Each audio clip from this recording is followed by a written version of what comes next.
How is your sister?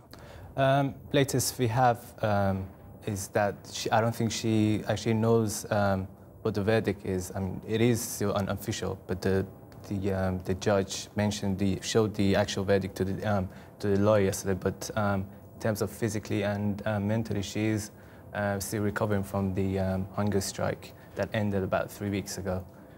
Yeah.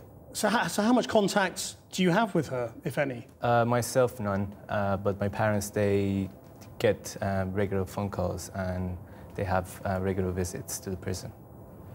And so will they be able to see her today or tomorrow? Or, I mean, how regularly do they get in? It doesn't have a set pattern. It happens kind of randomly. Sometimes she makes a phone call and says, you can come in tomorrow, and then they make the visit next day, yeah. I mean, you mentioned the hunger strike. Yeah. I mean, tell me a little bit about that. How long did it last? And why did it end? It lasted for 2 weeks, and she did that in order to kind of make a complaint about what was happening, the mistreatment that she was receiving inside the prison, lack of access to her official lawyer, and also access of outside people who had nothing to do with her case, and without the permission of my parents or their knowledge, they would gain access to the section where she was being held, and they would have meetings with my sister. How much help have you had from the British government?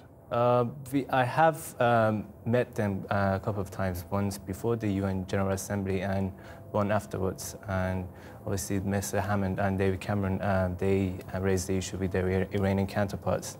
And as the verdict, if it comes out, we are intensifying the discussions with the...